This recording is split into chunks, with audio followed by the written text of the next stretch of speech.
साफ्रोमबो आलासि बिथांमोन बाथौ सिबियारि नोंथांमोन लाइमोन नोंथांमोन गिबियावनो गासैनिसिमबो नोंथांमोन बयनिसिमबो आंनि गोसो गोरबोनि अननाय आरो खुलुमनायखौ बावहरबाय। बे सावरायमेलाव आंनो बिराद गिदिरथार मोनसे बिबान होदों। आथिखालनि थासारियाव बर' लाइमोनफोरनि आगान लोरबांथि आरो गावखौ सुबुं सम्पद सोरजिनायनि गोग्गो लामा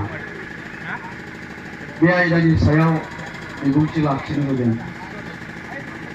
निश्चय बेवहाय गोबां लाइमोनफोर दङ। बे आयदाखौ जोङो सावरायनांगौ जानायानो गिबियावनो मोनसे बयनिख्रुइबो दुर्भाग्यजनक होननानै आं बुंनो नागिरदों। बेखौ सावरायनांनायनि ओंथिया जाबाय निश्चय जोंनि लाइमोनफ्रा दिनै गावबा गावनि लामानिफ्राय दोरोददों। मोजां सोलोंथाइ लानांगौनि थाखाय गुनि गियानि जानांगौनि थाखाय बा गावखौ सासे सुबुं सम्पद महरै दानानै लानांगौनि थाखाय दा आं मोनसे खोथा बुंनो नागिरदों। लाइमोन गोहोआनो जाबाय बयनिख्रुइबो देरसिन गोहो। बे लाइमोन गोहोजों जों जि खामानिखौ मावनो गोसो बेखौनो मावनो हायो। जों जि जानो गोसो बेखौनो जानो हायो। बेनो लाइमोनफोरनि गोहो। जारिमिनाव बोदलायोब्ला जों नुयो गोदो गोदायनिफ्राय जेसेबां गिदिर गिदिर खामानि मावबोबाय जारिमिनाव लिरनानै दोनजानाय गेदेमा सुबुंफोर साफ्रोमाबो बैफोर खामानिफोरखौ लाइमोन बैसोआव मावदोंमोन। बड'फा उपेन्द्र नाथ ब्रह्मआ जेला बर'फोरनि उदांस्रिनि थाखाय जांख्रिखांनायखौ जुरिजेनदोंमोन बे समाव मा होनदों बड'फा उपेन्द्र नाथ ब्रह्मआ सासे लाइमोन सेंग्रामोन। बेबायदिनो रामा जेब्ला राबनखौ बुथारदोंमोन बै समाव रामा सासे लाइमोन सेंग्रामोन।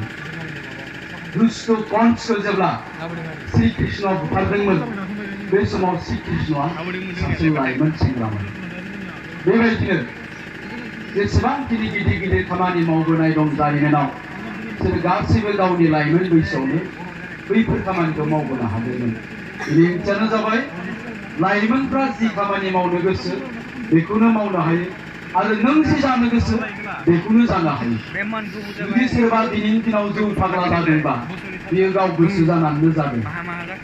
दिनैनि दिनाव सोरबा जुदि ड्राग्स एडिक्टेड जादोंब्ला बियो गाव गोसो जानानैनो जादों। फंबाय सासे एडभकेट जादों। बे लाइमोन बैसोआवनो सिन्था खालामदोंमोन आं सासे एडभकेट जानो, बेखायनो एडभकेट जानो हादों।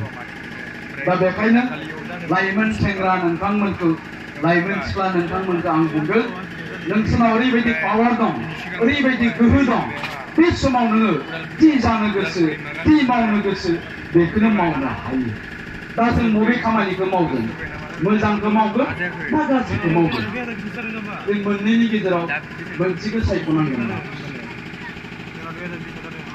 जोंथ' बयबो लुबैयो जोंनि दुलाराय बर' फरायसा आफादानो होन साहित्य सभायानो होन बर'नि गुबुन गुबुन ससियेल अर्गेनाइजेसनफोरानो होन जोंनि इन्टेलेक्चुयेल नोंसोरनि बिमा बिफायानो होन जों बयबो नोंसोरखौ साफा साफा गुनि गियानि साफा साफा गेदेमा सुबुं जोंनि हारिनि जोंनि समाजनि साफा साफा सुबुं सम्पद जों जाजानो लुबैयो।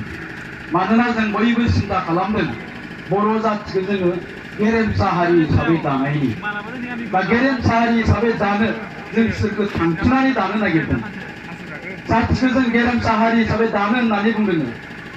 जाथिखौ गेरेमसा हारि हिसाबै दानांगौनि थाखाय जों सोरखौ थांखिदों? जोंनि लाइमोनफोरखौ। जोंनि लाइमोनफ्रा साफा साफा दैदेनगिरि जानांगोन, साफा साफा थुनलाइगिरि जानांगोन, साफा साफा doctor engineer master professor ACS IAS officer जानो हानांगोन। अब्लासो जोङो जोंनि हारिखौ गेरेमसा जाबाय होननानै बुंनो हागोन। नाथाय जोंनि लाइमोनफ्रा जुदि सा ससेयावनो जौ फाग्ला जायोब्ला ड्राग्स एडिक्टेड जायोब्ला हिन्जाव फाग्ला जायोब्ला बाइकनि फाग्ला जायोब्ला मबाइलनि फाग्ला जायोब्ला जोंनि जाथिया मालाबाबो गेरेमसा जानाय नङा बरन्स जों जाति हिसाबै बे बुहुमनिफ्राय ध्वंस जालांगोन भारतआव मा होननानै बुंदों 65 जौखोन्दोआनो 28 बोसोरनि सिङाव भारतनि सुबुं अनजिमानि 65 जौखोन्दोआनो 28 बोसोरनि सिङाव होननानै बुङो दा ओंखायनो जोंनि भारत हादरा मोनसे खोथाखौ सिन्था खालामदों फैगौ 20 बोसोरनि उनावहाय जोङो भारत हादरखौ सुपार पावार हादर हिसाबै दानायनि सिन्था खालामदों मानो खारन जोंनि हादराव 65 जौखोन्दो लाइमोनफोर दङ बे लाइमोनफोरनि गोहोखौनो थांखिनानै बे लाइमोनफोरखौ आसा खालामनानै भारत हादरखौ फैगौ 20 बोसोरनि गेजेराव सुपार पावार हादर हिसाबै गायसननायनि जों सिन्था खालामदों भारत हादरनि मानसिफ्रा मानोना बे लाइमोनफ्रानो गाबोननि दिनाव साफा साफा साइन्टिस्ट जानो हागोन साफा साफा हादरनि गेदेर दैदेनगिरि जागोन साफा साफा हादरनि गेदेर थुनलाइगिरि जानो हागोन मा जागोन